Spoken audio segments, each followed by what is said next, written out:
Bom, pessoal, boa noite a todas e todos. Vamos dar início à nossa segunda aula do treinamento, né, de introdução à linguagem Python. Espero que todos estejam bem, né? Quem não tiver, eu desejo que se recupere logo. A gente vai começar a aula de hoje trazendo, né, o que nós falamos na semana passada. É muito importante sempre voltar trazendo, né, revisitando esses pontos, porque eles acabam sendo recorrentes no processo de programação, tá? Então, a gente comentou sobre o processo de construção algorítmica, como a gente está trabalhando com uma linguagem que a gente apelida até de Portugal, que é uma forma de estruturar de um passo a passo, utilizando uma sequencialidade lógica, né, para chegar na resolução de um determinado problema. E uma coisa que eu gostaria até de abrir um parêntese aqui e reforçar essa questão do problema em si. A gente sabe que o problema em si ele pode ser segmentado em diversas partes. Pode ser a informatização de uma determinada empresa, e quando a gente fala em informatização de uma determinada empresa, a gente está ali trazendo um sistema de cadastro de recursos humanos, um sistema de controle de estoque, um sistema financeiro, enfim, tem vários submódulos que trazem à tona um conjunto, né, de subsistemas para poder chegar no problema maior, tá? Então, a gente pensa, mas quando eu olho o algoritmo, eu vejo somente uma única coisa. Não. E como é que a gente vai saber a dimensão realmente do que a gente está trabalhando, do que a gente está se propondo a desenvolver uma solução de software? Aí a gente precisa trabalhar e entender o que se trata aquele problema. Não adianta, e isso eu reforço muito, inclusive nas minhas aulas, não adianta ter um conhecimento raso sobre um determinado problema e tentar implementar um software para resolver aquilo. A gente, de fato, no momento que a gente se compromete a desenvolver um software, a desenvolver um sistema computacional, a gente precisa conhecer a fundo os problemas, né, que levaram aquela empresa, que levou aquela organização a pedir socorro nesse processo de desenvolvimento, automatização de software, que vai levar ali, né, de certa forma, a um produto. O produto é a solução que vocês estão propondo, né, desenvolver para aquela organização, para aquela empresa, enfim. Então, para isso que existem metodologias de desenvolvimento de software, onde passam, por exemplo, por análise de requisito, onde a gente vai fazer entrevista com o usuário, vai entender o fluxograma da empresa, vai aplicar técnicas, né, das mais habituais e mais, digamos assim, inovadoras e modernas nesse processo de desenvolvimento de software. Então, assim, a gente precisa realmente ter conhecimento sobre aquilo que a gente vai desenvolver. A gente precisa conhecer a fundo o problema antes de atacar de uma forma algorítmica, que, claro, depois a gente não pensa mais em algoritmo, antes de atacar utilizando qualquer uma dessas soluções que o mercado hoje oferece para vocês. Nesse caso, por exemplo, as soluções baseadas em linguagem Python. Okay? Então, assim, a ideia é, nós aqui como desenvolvedores temos que ter consciência daquilo que a gente vai desenvolver. Okay? Pessoal, só um instantinho aqui, que eu tô com a minha filha e tá chovendo, acho que a janela tá aberta. Só um momento, por gentileza. Voltamos. Obrigado, pessoal. Peço desculpa, aqui começou uma chuva e tava molhando aqui. Bom, tudo resolvido já. Então, voltando lá. Então, a gente realmente precisa entender como é esse processo. Tá? Eu sei que aqui ainda estamos no início, né, os comandos básicos, entender como é que funciona um algoritmo, mas é muito importante a gente conhecer esse processo de desenvolvimento de software, né? Não é somente chegar com o problema e a partir daquele conhecimento raso, aquele pouco conhecimento sobre o que a gente tem sobre o problema, a gente tentar desenvolver um software. Provavelmente a gente vai falhar e vai causar uma frustração, tanto para o empresário, contratante, quanto para quem está desenvolvendo o software, ok? Mas vamos voltar para a nossa base aqui, que é onde a gente vai começar a entender todo esse processo, onde a gente vai entender, como foi na aula passada, esse processo de construção, onde nós revisitamos as questões dos dados. A gente sabe que um dado é uma informação que ela vai ser imputada no código-fonte de vocês, e a partir daquela informação, aquele dado que está lá, ele vai ser processado e vai gerar para a gente um determinado resultado. Okay? Nós vimos também na aula passada esses tipos de dados que nós temos aqui. tá? Que nós temos os numéricos, nós temos os literais, nós temos os lógicos, e isso que a gente chama de tipos primitivos, e a partir dos tipos primitivos nós temos os tipos derivados, tá? Bom, dentro dos numéricos nós falamos sobre os números inteiros e sobre os números reais. E eu falei para vocês, olha, pessoal, apesar do domínio dos inteiros estarem contidos no conjunto dos reais, mas aqui quando a gente fala em software, é interessante a gente especificar de fato qual é o tipo de dados que vai ser apresentado ali para vocês, que vai ser colocado e armazenado no programa de vocês, apesar de um, né, estar contido em um outro conjunto. Então, a gente tem que tomar um pouquinho de cuidado. Quando a gente vai para o domínio dos literais, que são o domínio onde estão os textos, né, informações alfanuméricas, enfim, a gente tem que ter uma pequena preocupação no momento da codificação, que é a presença de aspas simples ou aspas duplas. Independente se é simples ou é dupla, tá? Mas tudo que está ali, ele é definido como um tipo de dados literal, tá? Posteriormente, a gente tem mais um tipo de dados, que é o tipo de dados lógico, onde ele tem o quê? Apenas dois resultados. Ou ele vai ser verdadeiro, ou ele vai ser um resultado falso. Okay? Então, foram exatamente esses conceitos, de forma bem resumida, né, que eu revisitei da aula passada e trouxe aqui para vocês. E em cima deles que nós vamos ter que trabalhar. Em cima deles nós vamos entender um pouco mais sobre, digamos, sobre esse cenário de construção de um software, claro, ainda pensando numa forma muito mais próxima da linguagem falada, que é o nosso Portugal ou o nosso algoritmo. Então, a gente tem essas características, a gente tem esses pontos que vão ser muito importantes na hora de desenvolver software. Aí, um aluno na turma passada chegou a me questionar, professor, mas olha só, quando a gente fala em linguagem Python, o Python, tá? E em cima disso que a gente está falando sobre os tipos de dados, ele não se preocupa tanto com os tipos de dados. Ele não se preocupa com os dados, se eles são alfanuméricos, se eles são literais, né? Como é que é o literal, se eles são lógicos ou qualquer outro tipo de software. Eles não se preocupam com relação a isso. Claro, a linguagem Python, a gente diz que ela é uma linguagem de tipagem dinâmica. Um determinado elemento, que eu já vou começar a falar dele para vocês, ele só vai assumir o tipo de acordo com o dado, de acordo com a informação que vai ser armazenada ali nele. Se eu coloco um dado do tipo inteiro, então automaticamente ele vai ser inteiro. Se eu coloco um dado do tipo real, então automaticamente ele vai ser real. Então, assim, ele vai se adaptar ao dado, tá? Alô? A Suelene está... Pessoal, vocês não estão me escutando? Aqui está tudo ok.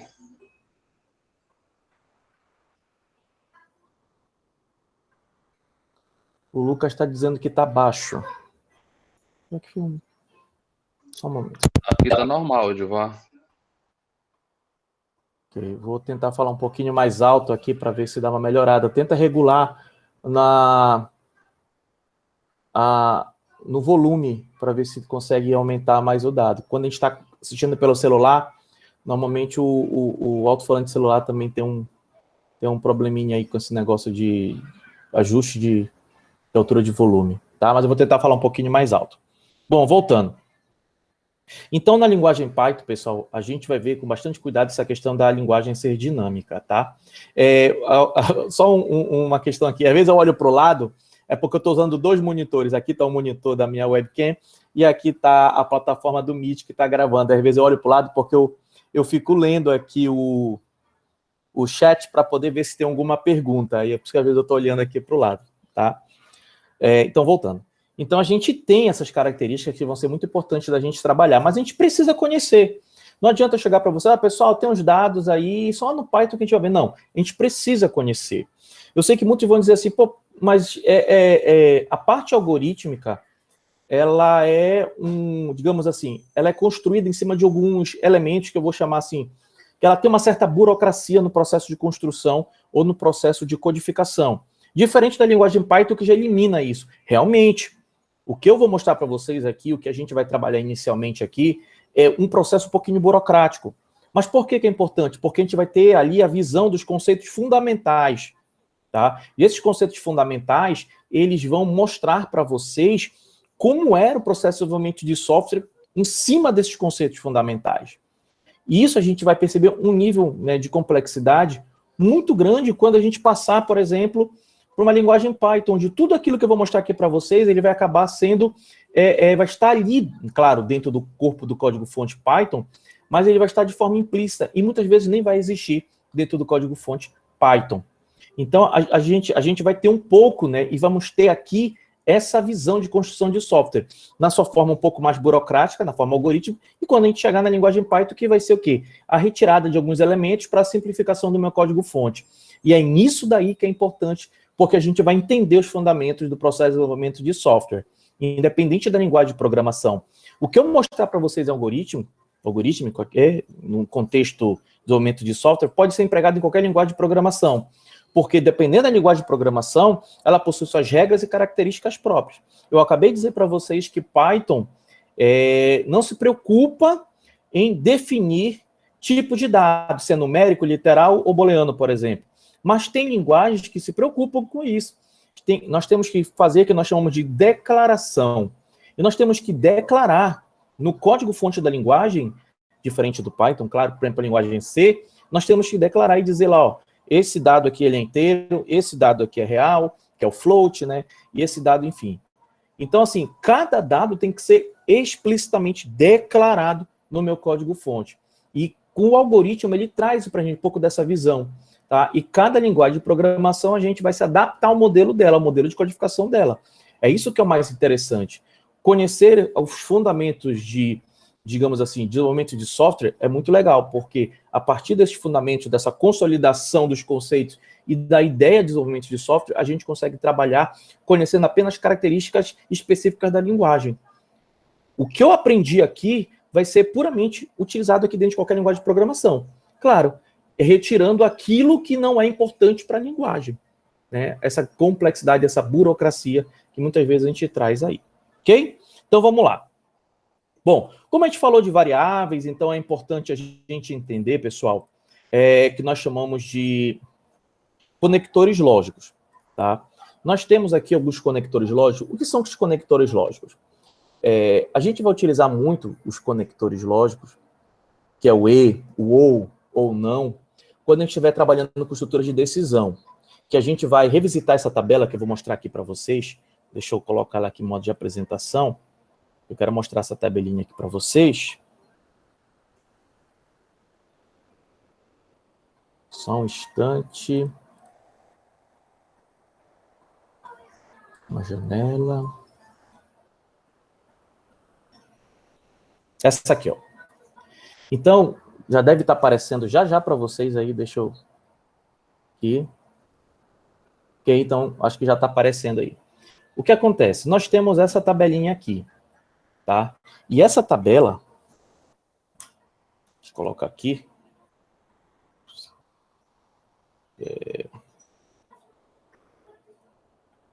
Essa tabela é uma tabela quando a gente está trabalhando principalmente com testes, tá? Independente se eu vou fazer um teste condicional numa estrutura de decisão, se eu vou fazer um teste numa estrutura de repetição, independente de onde, mas eu preciso conhecer esses carinhas aqui. E esses carinhas aqui são os meus conectores lógicos. Só habilitar a canetinha aqui. Então, esses meus conectores lógicos aqui, ó, eu tenho e, eu tenho aqui embaixo o ou, e eu tenho aqui o não, tá? E aqueles valores booleanos, eles podem estar associados a qualquer tipo de teste unitário, eu posso estar associado a um teste relacional, eu posso estar relacionado a uma variável booleana, que já tem uma resposta booleana, né, uma resposta lógica. Mas esses carinhas aqui são bem interessantes, só para a gente ver agora, e lá na frente eu vou comentar bastante sobre esses caras. Por que eu antecipo aqui? Para a gente entender que a partir desses conectores lógicos, eu posso construir testes mais elaborados, mais específicos, sem utilizar o que nós chamamos de uma hierarquia de estruturas muito mais profunda. Então, onde eu tenho o que a gente chama de decisão, dentro de decisão, dentro de decisão. Então, com esses carinhos é que eu consigo simplificar esse processo. E isso a gente traz muito, porque isso faz parte também da lógica de programação, que é o quê? Quando eu tenho o operador E, tá? Que é esse operador aqui, okay? Esse carinha aqui. E se um lado da minha operação ele é verdadeiro e o outro lado também é verdadeiro, então a minha resposta vai ser verdadeira.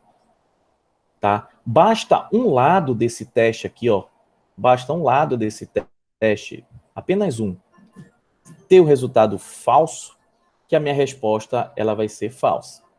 Então, quando eu tenho um conector E, ambas digamos assim, os operadores ou os valores dos testes, né, ligados por um conector E, eles têm que ser verdadeiros, tá?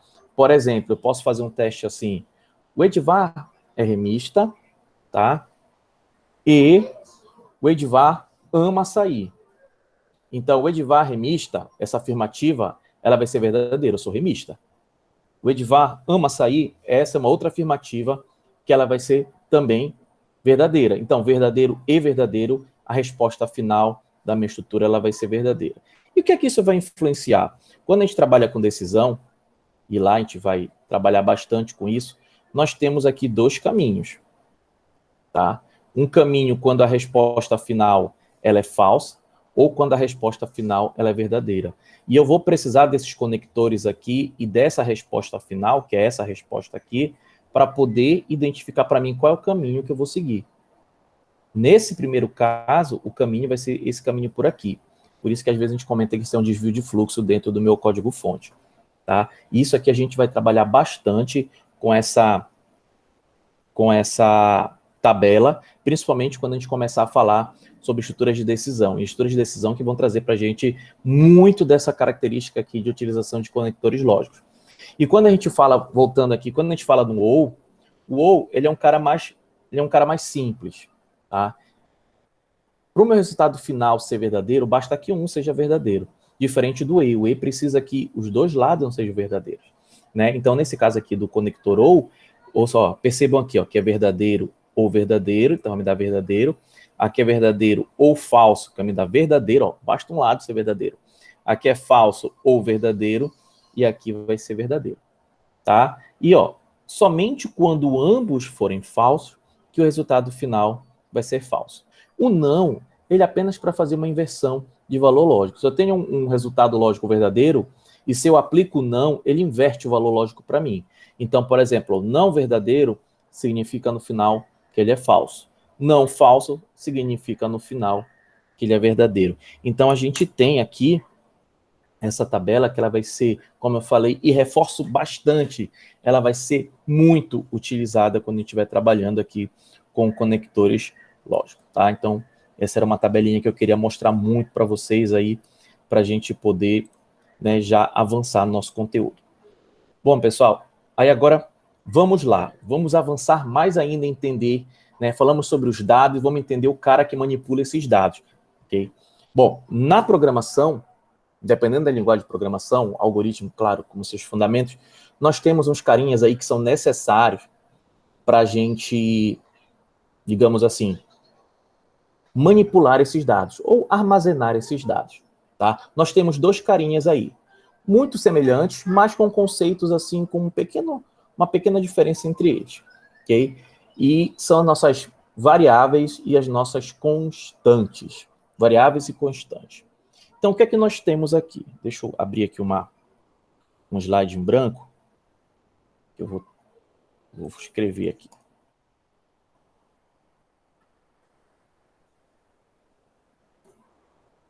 Vou abrir aqui um slide branco, que eu vou escrever em cima desse cara aqui.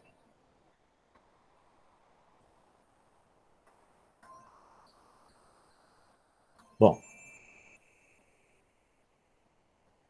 vamos lá. Então, nós temos aqui as variáveis e as constantes.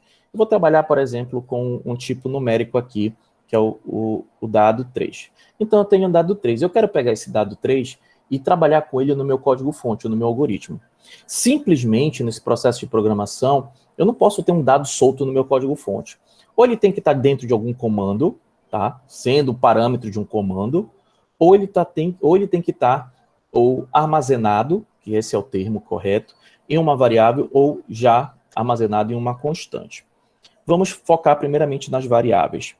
Como é que eu imagino fazendo uma analogia assim? A variável, para mim, ela é algo, tá? Tipo uma caixinha, onde eu armazeno esse dado. Quantos dados eu posso armazenar dentro de uma variável? Simples. Eu só posso armazenar um dado por vez. Então, eu posso definir uma variável, por exemplo, posso dar qualquer nome para ela, e eu já vou explicar uma regrinha que é muito importante, que nós chamamos de declaração de variáveis, existem regras para se declarar. Então, vou criar uma variável, por exemplo, aqui, idade. Tá? E nessa variável idade, eu vou armazenar, e esse aqui é meu símbolo de atribuição, o valor 3. Tá? Então, aqui eu tenho o valor 3. Significa dizer que dentro dessa caixinha, quando eu abrir essa caixinha idade, lá dentro está a informação 3 para mim. Tá? Então, a variável, para mim, ela é justamente o elemento que vai armazenar esse cara. E toda vez que eu quiser trabalhar com esse valor, basta eu acessar em qualquer parte do meu código-fonte essa variável e ela vai estar para mim lá. Bom, mas e aí, Diva? É só isso? Ela é só uma caixinha que armazena e tal? Não, pessoal. Esse componente ou esse elemento, eu posso modificar o conteúdo dele. Por isso o nome variável. Então, se eu chegar aqui e trazer de novo a minha variável idade e fizer ela receber, digamos agora, 70, o que é que vai acontecer com o 3 que estava lá dentro? O 3 vai ser substituído e esse novo valor vai começar a se fazer presente dentro da minha variável. Então, assim, quando a gente trabalha com código-fonte, a gente tem essa orientação. Todo código-fonte, ele é interpretado, compilado, executado de cima para baixo, da esquerda para a direita. Então, assim, quando eu olho essa mesma instrução de orientação aqui, a primeira vez a idade recebeu o valor 3 e depois a idade recebeu o valor 70. Aí se eu perguntar para vocês qual é o valor final da variável idade, o valor que está lá armazenado, é 3 ou é 70? O valor final vai ser esse último aqui, é o 70. E assim, as variáveis... As variáveis, elas podem armazenar qualquer valor daqueles que nós vimos anteriormente. Os tipos numéricos, aí vem inteiro, né, e o real, os tipos literais, os tipos lógicos. Então, a priori, e os seus derivados, a partir desses carinhas aqui. Quando a gente entra numa linguagem de programação, a gente percebe que tem muito mais coisa, né? Mas vamos voltar para cá. Então, assim, agora eu tenho que tomar cuidado no momento que eu estiver trabalhando com as minhas variáveis. Por quê? Porque assim como eu posso armazenar informações de variável, eu posso utilizá-la também para fazer, por exemplo, operações matemáticas. Se eu chegar, por exemplo, e dizer assim, ó, eu tenho uma variável x, essa variável x aqui recebe 3, o que é que eu vou fazer? Eu tenho uma variável y, essa variável y aqui recebe 2 mais x, tá? Então, a leitura é assim, ó, eu tenho x tem um valor 3 lá dentro. Quando eu chegar bem aqui, ó, no y, o y ele tem 2 mais x. Quanto é x? 3. Então, 2 mais 3, agora eu sei que o y tem um valor 5 nas minhas variáveis. Então, eu posso utilizar a variável. Inclusive, eu posso sobrescrever o seu conteúdo, né? Eu posso chegar bem aqui e dizer assim, ó, o y, continuando com o meu código-fonte, ele é o valor dele mais, sei lá, mais 5. Então, se eu ler de novo o meu código-fonte, ó, eu tenho x recebendo 3, eu tenho o quê? 2 mais x, quanto é x? É 3, 2 mais 3, 5, então eu sei agora que o y é 5, tá? Continuando, quanto é que tem dentro de y? Tem 5, então eu vou para cá. Quanto é 5 mais 5? 10, então agora esse y aqui, ele vai ter 10. O que eu estou fazendo é sobrescrevendo o conteúdo de uma variável, e a variável no meu código-fonte, ela tem exatamente esse comportamento. Eu posso, não quer dizer que vai acontecer, mas eu posso sobrescrever ou alterar seu conteúdo. Então, assim, esse é o contexto da minha variável, tá? E em algoritmo, o que é que vai acontecer? Eu tenho que dizer que tipo é essa variável. Se eu chegar para você e disser assim, ó, a variável x, ela é do tipo inteiro, tá? Eu vou dizer que essa variável aqui é do tipo inteiro. Se eu tentar pegar essa variável x aqui, ó, eu vou fazer o x receber 2. Perfeito, tá ok. Eu posso pegar o x aqui e fazer ele receber 7. 7 é inteiro? É inteiro, perfeito. Eu posso pegar o x aqui e fazer ele receber 2,3. Não, ele não aceita, 2,3. Por quê? Porque esse valor aqui não é inteiro. Esse valor aqui, ele é real. Eu posso pegar o x aqui e fazer ele receber, colocar aqui, 2. Também não pode. Ué, Edvar, mas é 2. Não, ele não é o valor numérico 2. Ele é um valor literal 2. Então, muda o contexto, muda o tipo de dados. Por que eu sei que ele é literal? Porque está na presença de aspas. Independente se é simples ou se é dupla. Então, como está na presença de aspas, eu sei que não é o valor numérico inteiro 2. É o valor literal 2. Eu não consigo fazer operações matemáticas com esse valor aqui. Tá? Então, assim, a partir de agora, para a gente é importante perceber que a variável em si, ela tem agora que estar associada a um tipo. No momento que eu estiver programando, no momento que eu estiver codificando. Se eu chegar para vocês aqui e fazer assim, ó. Peraí. Se eu chegar para vocês assim, ó, e falar, não, agora eu tenho uma variável nome, tá? E esse nome é do tipo literal. Ok? Nome é do tipo literal. Aí eu vou dizer, beleza, literal, tá? Tranquilo. Aí eu vou dizer que nome, ok? Nome recebe Ana, tá? Nome recebe lá João, tá? E nome recebe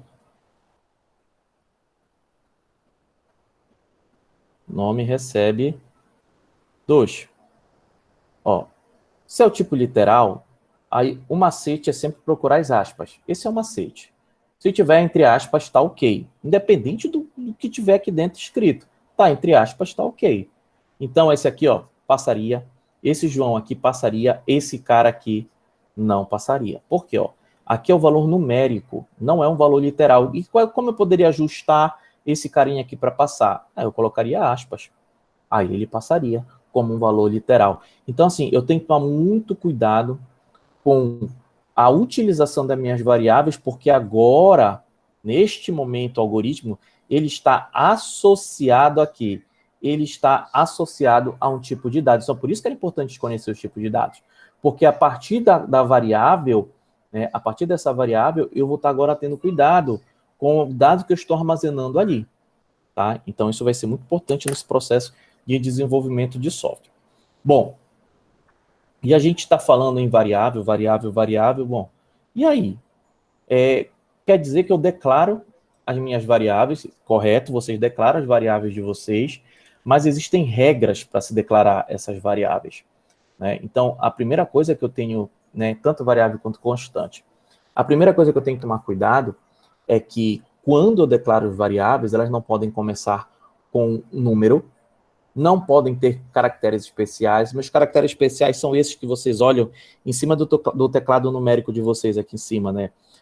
O tio, a aspa, ponto de exclamação, arroba. Esses caracteres especiais não podem ser utilizados no momento que eu estou declarando uma variável.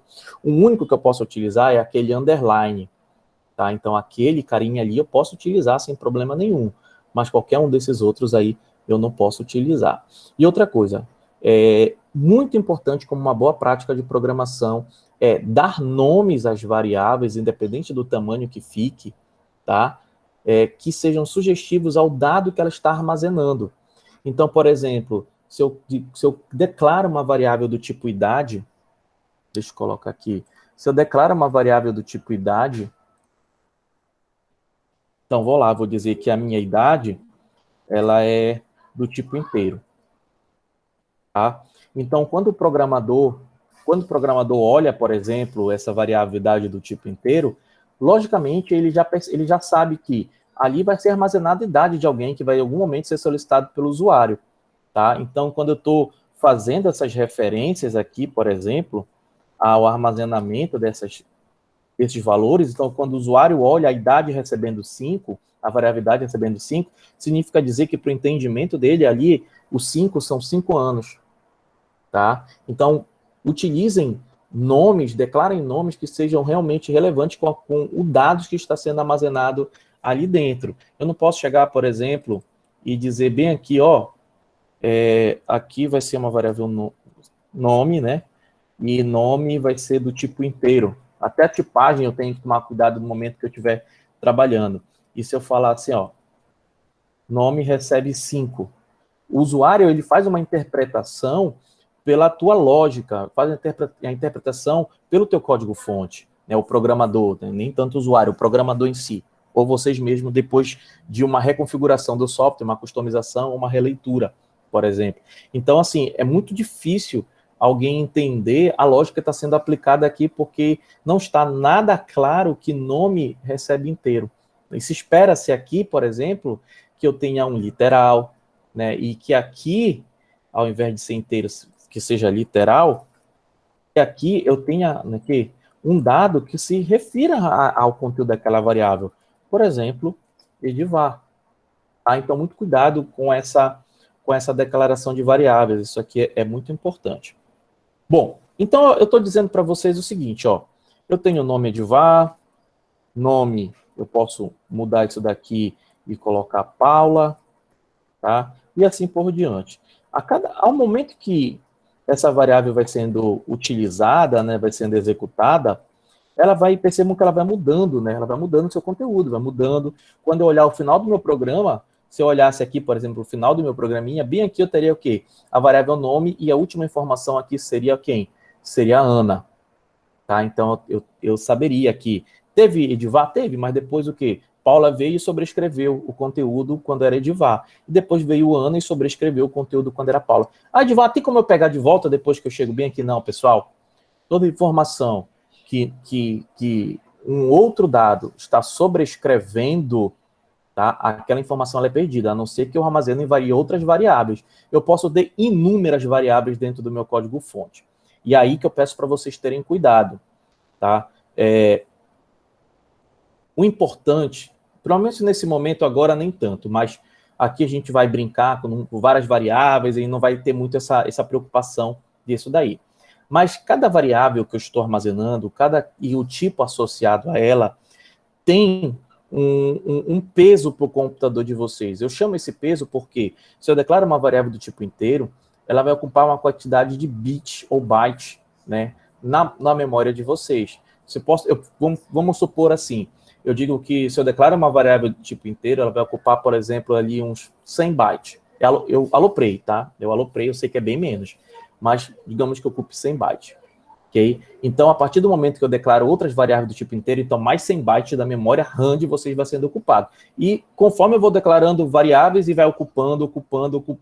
Então, o importante é que depois que vocês fizerem o código-fonte de vocês, aí vão passar para a segunda fase, que a segunda fase é tentar customizar, reduzir a quantidade de elementos, mas que atinja o mesmo objetivo.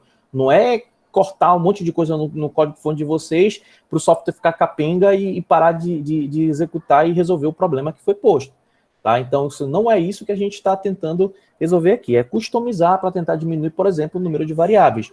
Porque cada variável que eu vou tirando, eu vou desocupando um peso ou da memória de vocês. Tá? Então, é isso que é muito importante. Voltando para cá. Então, eu tenho essas variáveis aqui, né? E eu sei que no final, tá? Essa variável, porque só foi declarada uma. Então, eu sei que no final, o valor é Ana. Então, esse é o comportamento desse elemento que foi denominado como variável. Bom, se eu tenho uma constante, tá? Qual a diferença? Os dois são elementos que armazenam dados. Só que a constante, pessoal, o valor não é modificado. Se eu defino uma constante, por exemplo, CPF, tá? E eu digo que essa minha constante CPF, ela tem esse valor aqui, por exemplo.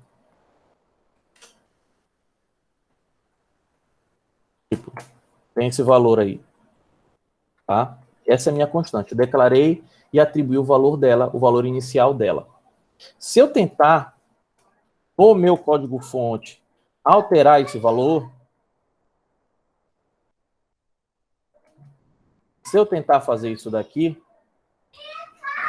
o código vai me gerar um erro. Por quê? Porque a constante, a partir do momento que eu estou atribuindo o valor inicial a ela, definindo o valor inicial dela, ela não pode ser modificada. Então, nesse momento que a gente está trabalhando com operações matemáticas, a gente tem alguma informação, algum dado que a gente não quer que seja modificado, que ele serve, por exemplo, como parâmetro de ajuste, ou como ele serve como um determinado parâmetro que é essencial para o código-fonte de vocês, aí sim a gente pode utilizar constante. Porque aqui, quando a gente diz e batiza esse elemento como constante e atribui seu valor inicial, a gente tem certeza que nenhum código ou nenhuma linguagem vai poder alterar isso daí. A única forma de alterar é parar o código-fonte, mexer manualmente no código-fonte, aí sim a gente tem uma alteração, mas aí não é mais o software em funcionamento, é o software, de novo, na mesa de projeto e desenvolvimento, né? Então, isso aqui, dessa forma, não vale a alteração, né? Agora, em tempo de execução, depois que está validado, depois que essa informação já foi passada como um valor inicial, aí a gente não tem mais essa forma de alterar. Então, só me resta, então, utilizar com as variáveis, né, com esses elementos aqui que eu vou declarando dentro do meu código-fonte. Ok? Então, tem que tomar muito cuidado, relembrando daquilo que nós falamos sobre variáveis. Tá? Bom, vamos voltar aqui, então, para as nossas expressões. Tá? Vou parar aqui essa apresentação bem aqui e vou trazer para vocês aqui uma outra telinha. Um instante.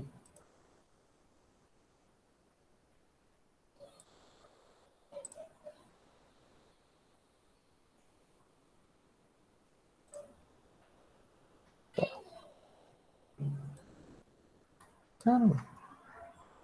Ah, tá. Eu tenho que colocar em modo de apresentação, senão não aparece para vocês. Tá. Como a gente está falando agora um pouquinho sobre variáveis, tipo de dados, então eu vou focar um pouquinho aqui nos dados numéricos, né? Então, quando a gente está precisando fazer e desenvolver expressões dentro do nosso código-fonte. A gente tem que tomar cuidado com algumas coisas que nós temos lá dentro, tá? Principalmente as hierarquias. Bom, então a gente sabe que são os operadores aritméticos e a sua simbologia com uma pequena diferença, né? Que aqui, para o computador, não existe o símbolo da multiplicação, não é o X, aqui é o símbolo de asterisco, tá? Então, a exponenciação são 2 asteriscos, ok? Então, só esse alerta que eu estou dando para vocês. Bom, então nós temos soma, subtração, multiplicação, divisão, exponenciação e por aí por diante, ok? Bom, aqui eu tenho uma coisa muito importante que eu tenho que tomar muito cuidado, mas isso não é difícil de entender. O que é? Toda vez que eu quero colocar em evidência, que eu quero que o computador, lembre que aqui eu tenho que programar tudo para o computador. Se eu não programar direitinho, o computador vai fazer tudo errado. Mas se eu quero colocar em evidência um determinado trecho da minha expressão, tá? Independente se eu tenho uma hierarquia, ou seja, a hierarquia vai dizer quem vai ser executado primeiro antes de quem, tá? Então, eu tenho que usar parênteses. Então, a primeira coisa que o computador vai procurar naquela expressão de vocês são os parênteses mais internos. Eu posso ter vários parênteses, eu tenho o mais interno, por exemplo, e ele vai procurar primeiro, tentar resolver primeiro o mais interno. Depois que ele resolver esse, ele vai procurar o de fora, depois que resolver esse, ele vai procurar o de fora. Se eu tenho vários, ele vai pegar esse, se eu tenho esse, depois uma operação, depois eu tenho outro. O que ele vai fazer? Ele vai resolver esse, depois ele vai resolver o outro, e só assim ele vai trabalhar em cima dessa hierarquia de operações aritméticas, tá? Então, a primeira coisa que ele vai procurar são os parênteses. Depois ele vai procurar a exponenciação. Então, depois que eliminou os parênteses todos da operação, ele vai procurar a exponenciação. Então, dentro da exponenciação, resolveu, não tem, ou tem, resolveu, ele vai procurar multiplicação e depois a divisão, tá? E somente depois ele vai procurar soma ou subtração, o que ele achar primeiro. Então, neste momento aí, a gente tem a hierarquia Deixa eu ver se eu coloquei aqui mais um negócio. Não sei se eu coloquei aqui. Não, mas eu vou colocar bem aqui embaixo, que é muito importante isso daqui, como um exemplo para vocês desse plano. Nós temos aqui, por exemplo, a média aritmética, né? Então, uma média aritmética, a gente vai ter um resultado que eu posso chamar de, vou colocar aqui, M, né? Então, a média aritmética vai ser, digamos aqui, o que é que eu tenho aqui? Eu tenho a soma dos valores, tipo A e B, dividido por quem? Pela quantidade de valores, tá? Então, essa aqui é a nossa média aritmética. Se eu tiver 2 valores, se tiver 3, vão ser 3, 4, 4 e por diante.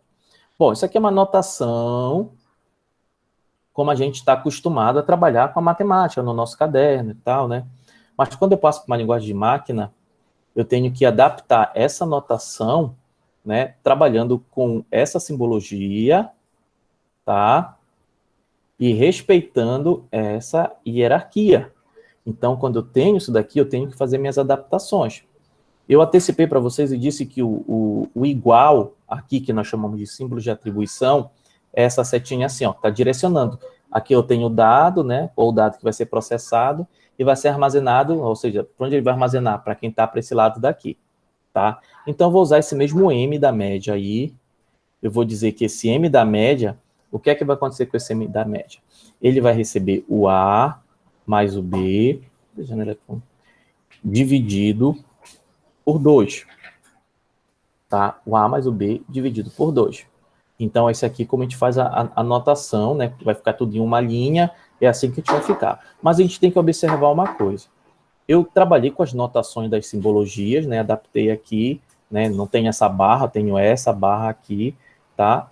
Aí eu vou lá. Bora ver se vai acontecer tudo certo. Tem parênteses? Não, não tem parênteses. Tem exponenciação? Não, não tem exponenciação.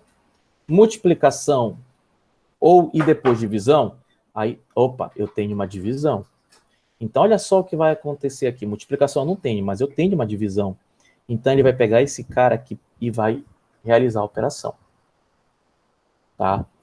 E depois, o resultado desse carinha aqui, ele vai somar com esse outro carinha bem aqui. Vai somar com A. E aí, eu digo para vocês, a média vai dar errada. Por quê? Eu não posso dividir esse por esse e depois somar com o primeiro elemento. O que é que eu tenho que fazer? Eu tenho, primeiramente, que somar e depois dividir por 2. Esta é a minha regra, está aqui. Tá? Essa aqui é a minha regra. Então, para poder ajustar, eu vou precisar colocar um parêntese aqui. E esse parêntese vai dizer para mim o quê? Vai dizer que, primeiramente, esse carinha aqui tem que ser executado e somente depois vai ser dividido pelo meu 2. Então, são essas preocupações, né, e esses alertas que são importantes da gente entender quando a gente está trabalhando com programação, porque a gente vai fazer uma adaptação no código-fonte da gente, né, porque a gente pode pegar um relatório financeiro, né, onde tem média ponderada, média aritmética, enfim. A gente tem várias expressões que a gente pode ter que adaptar, e para isso a gente tem que conhecer a fundo as expressões, conhecer essa hierarquia para poder adaptar da melhor forma possível. Vocês podem desenvolver isso, mas eu não vou desenvolver tudo numa linha. Primeiro eu vou somar numa linha, na outra linha eu vou dividir. Não tem problema, mas tu tem que conhecer a lógica. Tá? Tu tem que conhecer como a expressão, como ela funciona para poder saber até dividir, segmentar, né, essa expressão, tá? Essa expressão aritmética. Então, são observações que a gente tem que tomar muito cuidado e são importantes da gente ressaltar aqui. Bom, diante disso tudo, conhecemos os tipos, conhecemos os elementos de armazenamento dos dados, que são variáveis e constantes, já conhecemos agora as expressões aritméticas, né? Então, assim, sabemos porque já é do nosso cotidiano, apenas com uma alteração na simbologia, na notação gráfica, né? Que não é da multiplicação e da exponenciação. Tá? Então, isso aí é muito importante para a gente entender e, a partir daqui, evoluir. Aí, o que eu vou mostrar para vocês agora? Tá?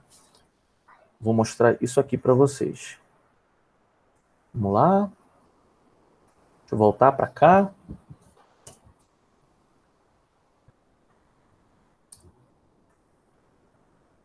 Bom, toda vez agora eu vou estabelecer esse padrão com vocês, tá?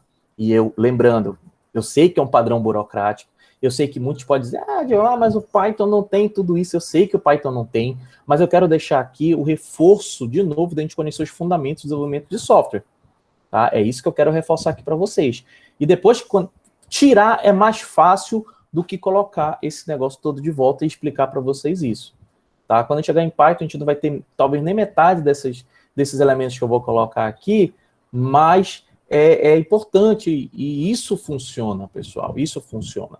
Tá? E claro, com o tempo vocês vão abandonando o algoritmo é para fazer vocês iniciarem nesse processo de desenvolvimento, para vocês possam caminhar, entender esses conceitos, entender essas nuances, essas características do processo de desenvolvimento de software, e depois vocês vão estar pensando, traduzindo e já codificando direto, sem precisar estar fazendo esse processo algorítmico, né? Isso aqui, como eu falei, é ainda a nossa pedalada inicial para poder depois a gente chegar e programar diretamente num console ou numa IDE Python, tá? Então vamos aqui. O que eu quero acertar aqui com vocês? Que nós vamos ter uma estrutura padrão para codificar em algoritmo. Cada literatura tem uma forma de enxergar isso, tem uma forma de conduzir esse processo de construção algorítmica, tá? E eu gosto dessa estrutura porque ela organiza a forma da gente codificar. Tá? E, inclusive, para quando a gente for fazer leituras, por exemplo, de código-fonte, a gente consegue entender mais rápido o código-fonte de vocês. Ok? Bom, a primeira coisa que eu quero dizer para vocês aqui é esse cabeçalho. Tá? Então, o algoritmo, aqui, eu vou estabelecer que sempre vai ter essa palavra algoritmo e aqui o nome do algoritmo. Tá? Então, bem aqui, pessoal, eu vou dar um nome para esse meu algoritmo. Poderia ser, vou fazer um algoritmo de soma. Então, bem aqui, eu vou colocar o algoritmo soma. Vai ser algoritmo, né, para mostrar a idade de alguém. Então, algoritmo idade. Eu tenho que colocar aqui, pessoal, um nome que seja sugestivo, que traga para mim realmente qual é o propósito desse algoritmo, que aqui eu vou construir todo o meu código-fonte. Tá? Bom, e eu tenho aqui alguns espaços.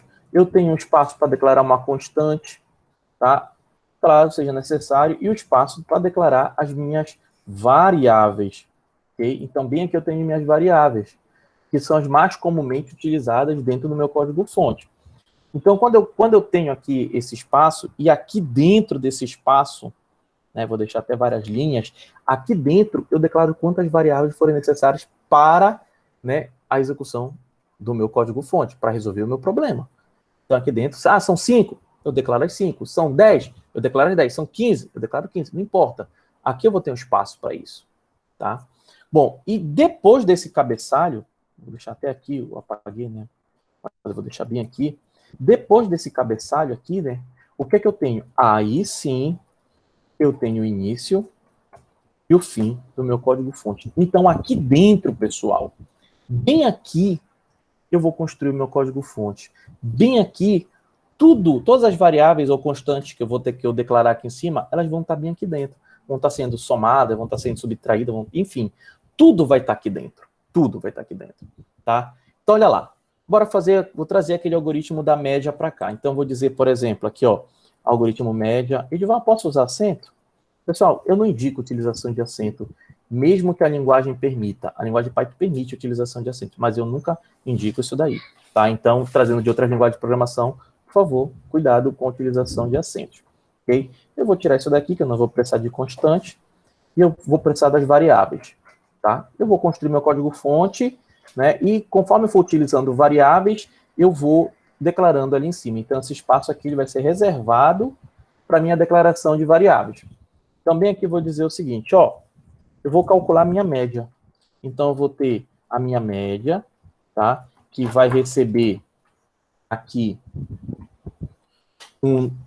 dois valores, por exemplo. Eu posso jogar os valores aqui diretamente. Então, por exemplo, 4 mais 5, que vai dividir, por exemplo, por 2. E eu sei, conforme eu expliquei anteriormente lá, que eu tenho que usar um parênteses aqui para poder dar certinho a minha média, o resultado da minha média. Então, aqui eu tenho, por exemplo, a minha média, tá? Aqui eu tenho, por exemplo, a minha média. Ok? Eu poderia ter feito diferente? Poderia ter feito, colocar uma variável A, né, que recebia o 4, por exemplo. A variável B, que vai receber, por exemplo, o 5. E aqui eu teria A mais B. Ou seja, qual é o valor que está aqui na variável A? É 4. Qual é o valor que está na variável B? 5. Então, 4 mais 5 dividido por 2. Tá? Eu poderia fazer isso daqui. Bom, e agora? Vou dizer que esse aqui já é o meu resultado final, esse aqui já é o meu código final. Tá? tá? Eu preciso ainda declarar essas variáveis. Por que eu fiz ao contrário? Normalmente o pessoal, primeiro eu declaro, depois... Porque aqui eu consigo enxergar quais são as variáveis que eu estou utilizando no meu código-fonte. Bom, então vou dizer o seguinte, eu vou dizer que eu tenho uma variável A, que ela é do tipo inteiro. Eu tenho uma variável B, olha lá, o tipo inteiro, tá? E eu tenho uma variável média, que ela é do tipo real. Tipo real. Então, essas são minhas variáveis e os tipos que eu estou utilizando aqui. Então, quando eu estabeleço esse cabeçalho, eu estou dizendo aqui, olha, a variável A só pode receber valor inteiro. Se eu tentasse chegar bem aqui, ó, e colocar, por exemplo, 4,7, já estaria incorrendo no erro. Tá? Então, eu não posso utilizar essas variáveis. Tá? É o tipo de dado incorreto para o valor que está sendo armazenado. Então, eu tenho que fechar isso daqui. Eu sei que a média aqui vai dar 4,5, por exemplo. Então, eu não posso dizer que a média também é inteiro. Não posso dizer isso. Porque eu sei que a média vai ser real, que vai me dar um número fracionado. Eu posso chegar bem aqui também, e isso até em linguagem de programação é permitido, e colocar assim, ó, diminuir o número de linhas, né? Eu estou dizendo aqui que eu tenho duas variáveis, tá? Uma variável A e uma variável B, e ambas são do tipo inteiro. Já que elas são do mesmo tipo, posso colocar todas elas na mesma linha, sem problema algum. Eu posso fazer isso aqui. Então, assim, pessoal, essa daqui vai ser a nossa estrutura para se trabalhar com linguagem de programação, ainda na forma algorítmica. Só para vocês terem noção do que é que eu estou fazendo aqui, o que é que vai sair daqui quando a gente estiver trabalhando com Python? Em número de linhas, não em simbologia, tá? Isso aqui tudinho vai sair, tá? E esse fim aqui vai sair. Então, quando a gente for enxergar Python, a gente só vai trabalhar com essas 3 linhas aqui, por exemplo. Então, perceba assim, que Python simplifica muito o processo para a gente. Python é magnífico, né? Uma das linguagens mais utilizadas, mais quente do mercado, principalmente quando a gente está trabalhando com ciência de dados, que é um dos focos do projeto de Canaã de Carajás, né? Então, assim, mas vamos voltar para cá, vamos entender, né? Para a gente fixar isso daqui. Então, aqui eu tenho a estrutura que eu quero acertar com vocês, que vai ser a nossa estrutura de trabalho, até a gente começar a trabalhar com linguagem Python. Então, a gente vai estar trabalhando em cima desse carinha aqui, ok? Sem problema algum. Bom, aí eu vou avançar aqui numa situação. Depois disso daqui, tá? A gente tem, percebam assim, eu, programador, lembre que eu falei na aula passada que agora a gente tem que ter aquelas 2 visões, o programador e o usuário final. Eu, programador, que coloquei esse valor aqui. Eu, programador, que coloquei esse outro valor aqui. Né? Então, foi tudo eu. O usuário final forneceu? Não, fui eu que coloquei aí. Só que depois que eu mandar esse código rodar, né, que tiver em execução, eu não tenho como alterar. Ele vai ficar para o resto da vida sendo 4, e ele vai ficar para o resto da vida sendo 5. Tá? Então, não é interessante a gente fixar valores no código-fonte que não tem essa interação com o meu usuário final. Até porque o usuário final quer saber o resultado dessa média. Em nenhum momento isso aqui está sendo mostrado para o usuário final. Vamos interpretar? O valor de 4, que está fixo aqui, vai ser armazenado na variável A, e o valor de 5, que está fixo aqui, também vai ser armazenado na variável B. E o resultado desta operação aqui vai ficar armazenado em média. E aí, quanto é o resultado? Só o computador sabe. Da forma que está aqui programado, somente o computador vai saber quanto é esse resultado. Nem eu, programador, eu vou saber porque eu vou fazer mentalmente o cálculo, né? Mas, assim, se de fato está aqui dentro correto, eu não sei. Espero que esteja. Espero que o computador não tenha feito nenhuma bobagem e alterado o valor aqui dentro. Tá? Então, de fato, eu preciso agora buscar novos comandos para me auxiliar nesse processo de interagir com o meu usuário. E para isso nós temos os comandos de entrada e nós temos os comandos de saída da programação. Tá? Os comandos de entrada vão ser comandos que vão fornecer dados para o usuário. São comandos, né, que eu vou interagir com o meu usuário e o meu usuário vai inserir o dado, clicar no Enter, e esse dado ele vai ser importado para dentro do meu código-fonte, vai ser capturado para o meu código, para o meu programa. E um comando de saída, ele vai ter exatamente a função de mostrar algo para o meu usuário. Que o usuário ele vai conseguir ver, por exemplo, um resultado, como aqui a gente não consegue ver um resultado. Aí, claro, a gente vai trabalhar com comandos de saída em tela, mas eu posso ter comandos de saída por impressão, imprimir uma página, tudo aquilo que eu trago uma informação para o meu usuário, por um display, por exemplo, aquilo sim é entendido como um comando de saída. Mas vamos trabalhar aqui com o primeiro desses carinhas ali, que é o meu comando de saída. Vou mostrar aqui diretamente para vocês. Tá? Então, por exemplo, o comando de saída, eu posso trabalhar com qualquer um desses carinhas aqui. Ó. Eu posso chamar de ler, ou posso chamar de leia, ou posso chamar de imprimir, ou posso chamar de imprima. Tá? Isso aqui, se pegar em referências, qualquer uma dessas referências de algoritmos, a gente tem essas variações, então qualquer uma dessas aqui a gente pode trabalhar. Tá? Então, mas vamos lá.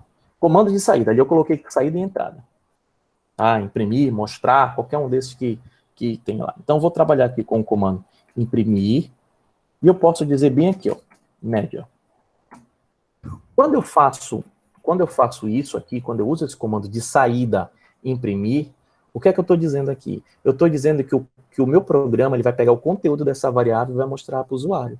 Agora sim o usuário sabe qual foi o valor ali. Ah, mas o 4 e o 5 estão fixos. Beleza, eu estou mostrando apenas o comando de saída. Eu já vou mostrar o comando de entrada, que a gente não vai precisar mais fixar esses valores no meu código. Tá? Então, eu tenho esse comando de saída. Ali vai aparecer de forma muito seca para o meu usuário. Vai chegar ali para o meu usuário e vai aparecer na tela, assim, algo assim, ó, 4,5. O que está aparecendo na tela para o meu usuário? Ah, Divar, mas o que é 4,5 para o usuário? Pois eu preciso ter em mente que, até por técnicas de facilitar a vida do usuário, técnicas de usabilidade, etc., eu preciso ter em mente que eu preciso trazer respostas mais sugestivas, respostas indicando o que é, por exemplo, esse resultado para o meu usuário. Então, eu posso melhorar esse meu comando imprimir e ele me permite que eu faça isso. Então, posso fazer assim, o resultado... Como é que, pessoal? O resultado da média é, vírgula, média. Só ajeitar aqui para ficar bonitinho. Então, assim, ó, percebam que agora eu tenho aqui, ó, por que entre aspas? Porque isso aqui é um dado literal. Tá? Isso aqui é um dado literal. Então, para o meu usuário, se eu for pensar assim, vai aparecer assim na tela para ele. Ó. Vou colocar esse comandinho para cá, 2 pontos, 4,5. É isso que vai aparecer para o meu usuário na tela, exatamente esse comando. Ah, e aqui eu posso colocar acento? Pessoal, aqui não é variável. Aqui é só o dado. O dado não tem problema ter acento. Tá? Não tem problema mesmo. Mas assim, ó, percebam que isso aqui já ficou mais intuitivo. O usuário já vai saber que isso aqui, esse valor, ele é o resultado de uma média. Ele é o resultado de uma média. Tá? Então, assim, já acabou ficando melhor para o usuário para ele entender. Mas ainda, o código-fonte, do jeito que está aqui programado, o código-fonte ainda não permite que eu tenha uma inserção pelo usuário final. O usuário final, ele não faz ainda esta inserção. E como é que eu posso fazer, então, isso para melhorar a vida do meu usuário? Eu posso usar um comando de entrada. Então, vamos trabalhar aqui com nossos comandos de entrada. Eu vou apagar esses 2 caras aqui. Eu vou deixar eles aqui só para vocês verem, depois a gente apaga. Eu vou começar aqui, tá? Eu vou começar com o comando ler. Eu vou dizer que eu vou ler um valor para o A, e depois eu vou ler um valor para o B. É isso aqui que eu tenho. Tá? Então, ler um valor. Esse é o meu comando de entrada, ler, e a variável que vai receber o valor. Depois, ler, e a outra variável que recebeu o valor. A ordem que eu coloco aqui é a ordem que vai ser armazenada os valores. Primeiro, ele vai pegar um valor do usuário e armazenar na variável A, que está aqui em cima declarada. Depois, ele vai pegar, vai pedir de novo e vai armazenar na variável B. Bom, mas aqui nós temos um pequeno problema de visual para o usuário. Se eu rodar esse código aqui, ele vai aparecer uma telinha preta e apenas um cursor piscando. Vai ficar lá. O usuário vai olhar aquela telinha preta e falar assim, o que é isso? Né? Em nenhum momento o usuário foi orientado do que ele deve inserir ali. Por isso que eu sempre recomendo, toda vez que vocês forem usar um comando de entrada, e o Python já tem um comando casado que faz exatamente o que eu vou dizer aqui, né? Associar a um comando de saída. Tipo, digite um valor, tá? Então, aqui, ó. Ou seja, o usuário agora vai receber uma mensagem dizendo o que para ele? Que ele precisa digitar um valor.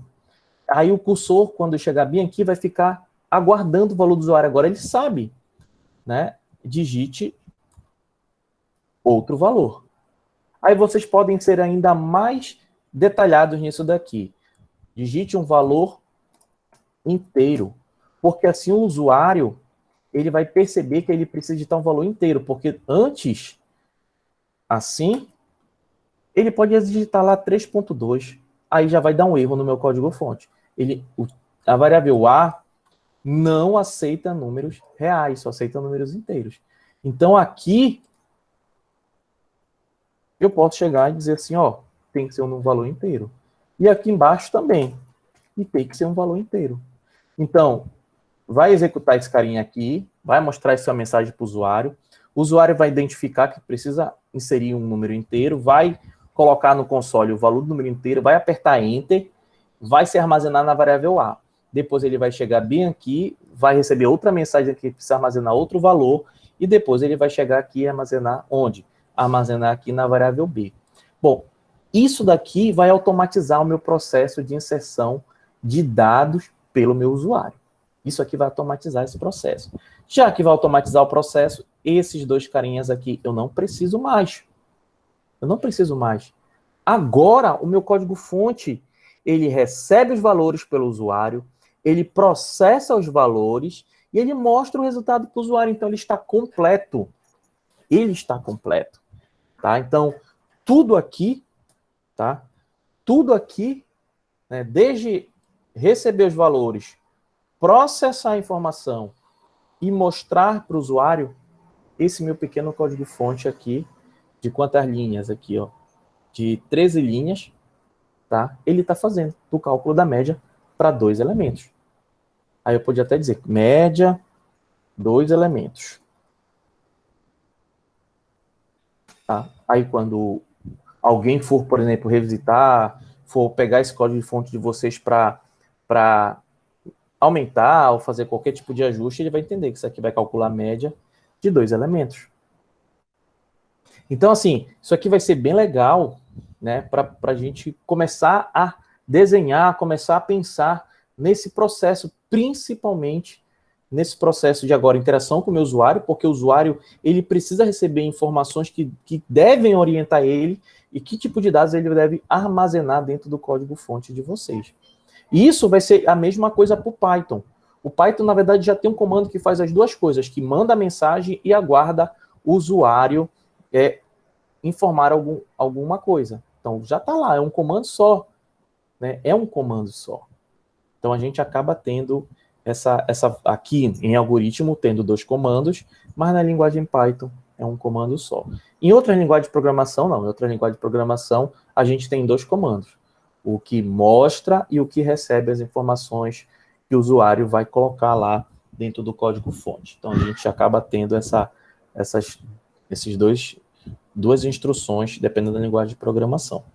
Então, aqui já vai ser, essa estrutura vai ser a nossa estrutura padrão de desenvolvimento de software. Tá? Então, a partir daqui, a gente vai trabalhar com os exercícios que eu vou submeter para vocês.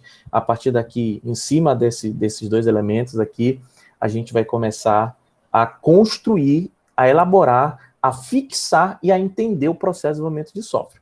E eu digo, de novo, pessoal, o processo de desenvolvimento de software, ele vai se aperfeiçoando cada vez mais, quanto mais a gente exercitar. Tá? Porque a gente vai criando o hábito, vai criando o entendimento, né? E a partir disso, a gente vai percebendo pontos de melhora, inclusive, também tendo a parte de estudos em cima das tecnologias, do que tem de novo, conhecendo a linguagem de programação, conhecendo os módulos que são implementados, enfim, isso também faz parte desse processo.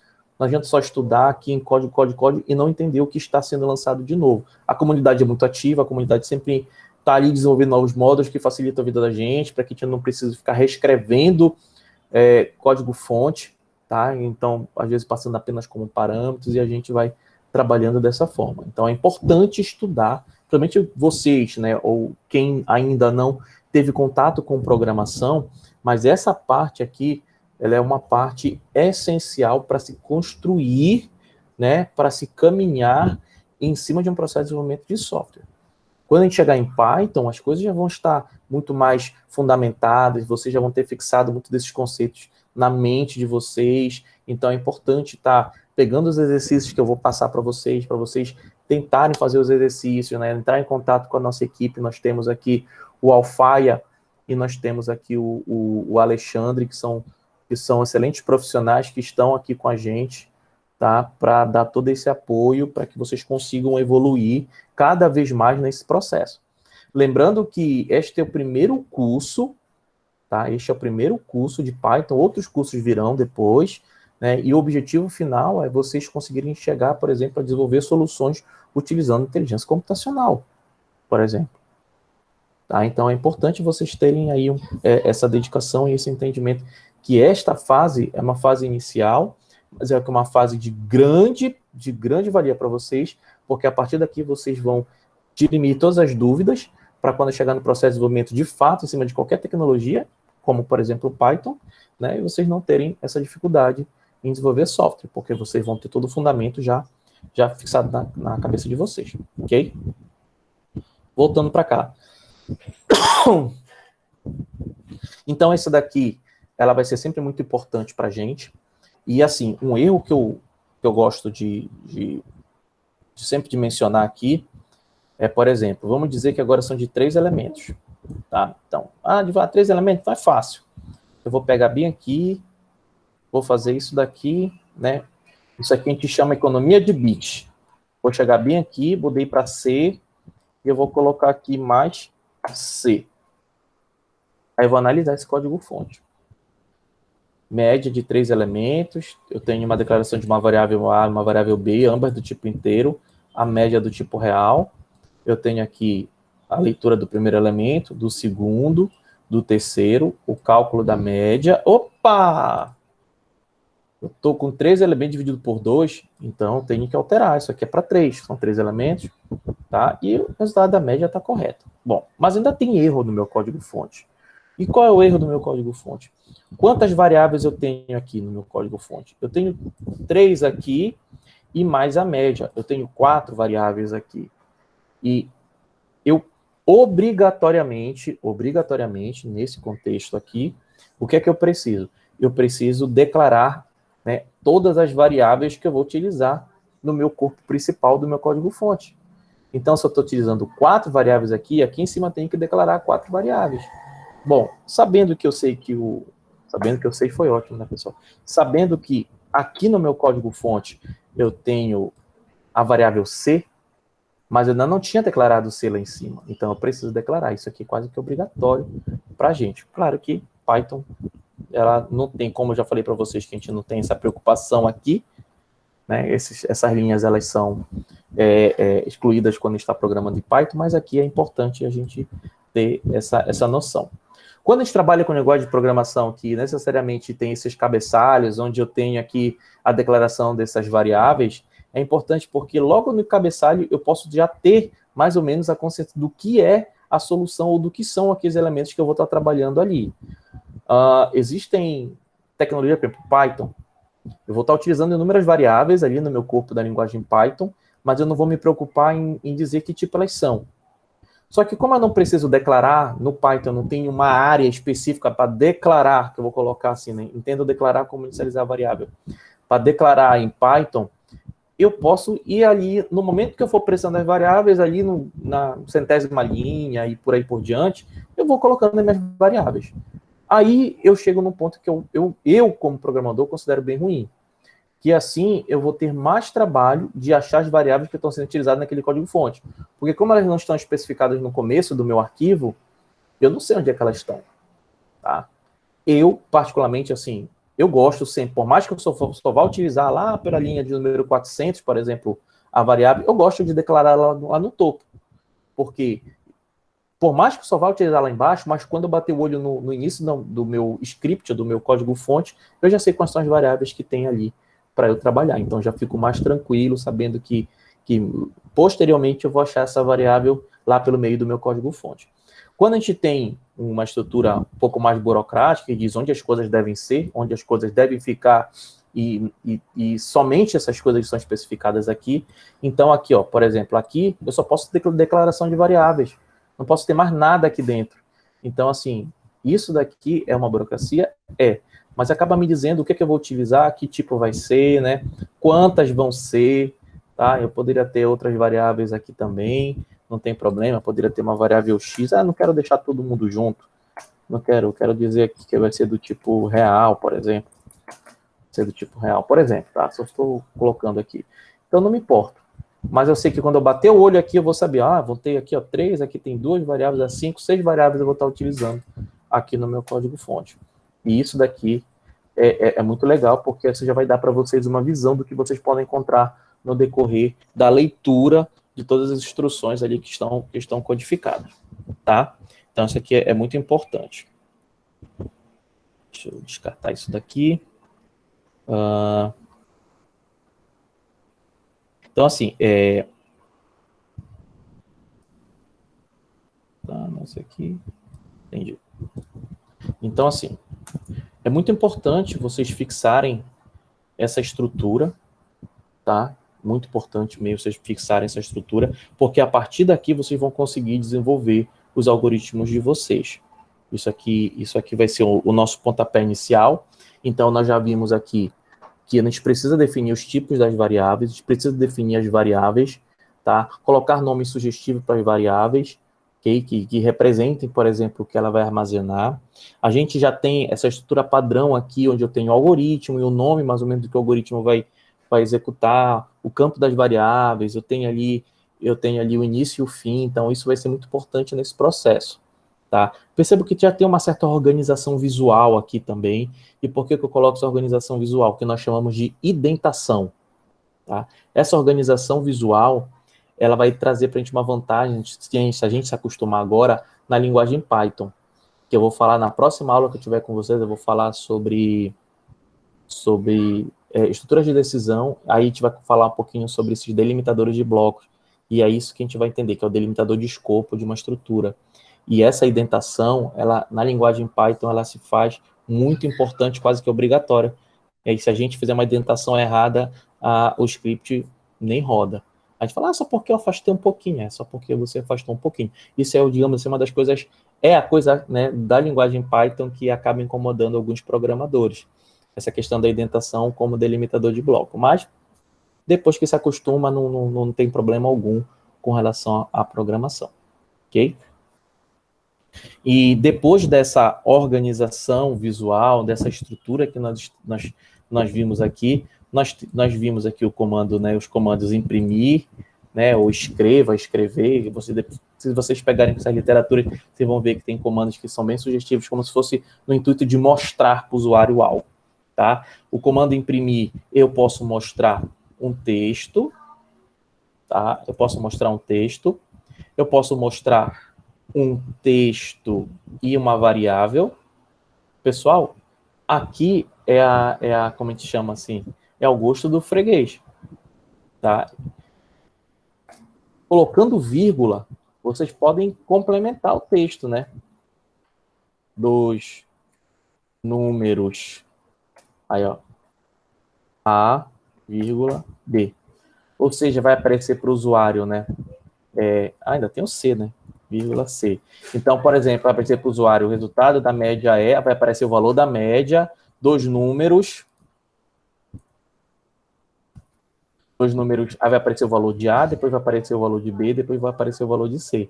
Então, aqui basta eu colocar vírgula quando eu quiser mostrar o conteúdo de uma variável, por exemplo, né? E depois, ó, vírgula de novo, porque eu já estou trazendo aqui de novo o alfanumérico, e depois, ó, essa variável, vírgula, essa variável, vírgula, essa variável. As vírgulas não aparecem, tá? Isso aqui é só um separador pro comando imprimir, tá? Mas se eu quisesse mostrar somente o valor sem dizer nada para o usuário, eu só faria assim, ó, médio. Então, posso mostrar um texto, posso mostrar texto e variáveis, né? E eu posso fazer essas combinações dentro, e eu posso mostrar somente o valor de uma variável, né? E eu posso também colocar aqui A, vírgula. Vai ficar confuso para o usuário, né? Mas posso, né? B, vírgula C. vai aparecer quatro valores ali que ele não sabe o que são esses quatro valores. Quem é a média, por exemplo, desses quatro valores. Mas é possível de fazer isso daqui dentro da linguagem de programação, tá? Inclusive em qualquer linguagem, não somente algoritmo, ok? Então, isso aqui é o que nós temos aqui. Vou voltar aqui, ficar bonitinho. Então, nós temos isso daqui. Nós vimos o comando ler. O comando ler, ele é um comando de entrada, onde o usuário vai fornecer um dado e esse dado vai ser armazenado na variável que estiver aqui dentro parametrizada. Então, quando esse comando for executado, o que o usuário fornecer de dado vai ser armazenado nessa variável A, depois vai mostrar essa mensagem, vai solicitar para a variável B e depois vai solicitar para a variável C, seguindo sempre a sequência que vocês programarem, tá? Se vocês programarem assim, vai aparecer assim. Tem programador, por exemplo, que pode especificar assim, digite 3 valores inteiros, tá? E ele vai dizer assim, ó, eu quero um valor para o A, um valor para o B e um valor para o C. E eliminar isso aqui, ó. Isso aqui pode ser especificado dessa forma. O primeiro valor que ele colocar, der um espaço, digitar, e o segundo valor, espaço, digitar, colocar o terceiro valor, na sequência vai ser armazenado para as variáveis que vocês estipularam aqui, respectivamente. O primeiro valor para o A, o segundo valor para o B e o terceiro valor para o C.